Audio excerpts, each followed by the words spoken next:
Thank you, Madam Chair. California and the rest of the West are facing a historic drought right now. Nearly 80% of California was under extreme drought conditions in June, and 36% of our state is in exceptional drought in that category, the highest category, in fact, on the U.S. Drought Monitor. Emergency conservation plans are being adopted across the state, including many mandatory measures. Cities and counties are dealing with uncertain water supplies. Farmers and ranchers are facing incredibly difficult decisions. And tribes and those who depend on healthy fisheries for their livelihood are facing shortages like they have never seen. Congress can't make it rain.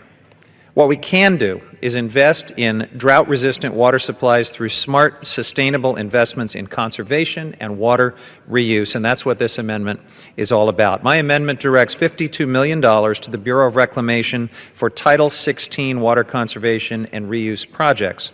Through this program, Reclamation works across the West to support municipalities, farmers, fish and wildlife, and recreation through water-saving conservation, reuse, and recycling infrastructure projects.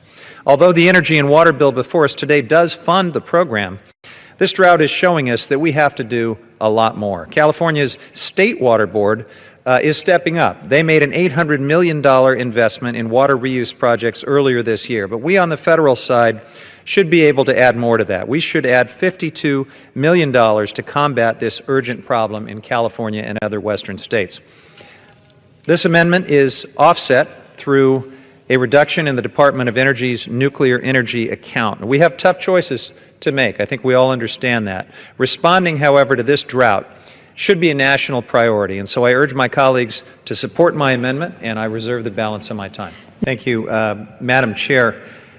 We either believe that this critical drought in California and other western states, the most extreme drought that many of us have seen in our lifetime, we either believe it's a national crisis and a national priority, or we don't. A few months ago, House Republicans put forward a bill that represented itself as a response to this drought, and yet it offered no immediate relief to the folks who are suffering in California. Instead, what it did is hack away at environmental laws, try to do some violence to 100 years of deference to state policy on water rights, and otherwise pick winners and losers in ways that was not responsive to this drought. What this amendment offers, though, is something that can make an immediate difference.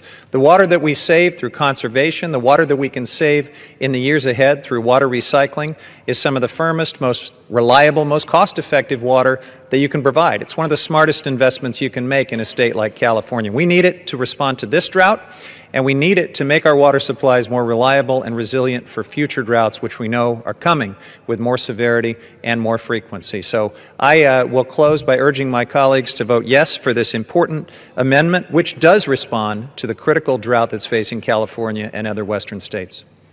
The gentleman from California yields back.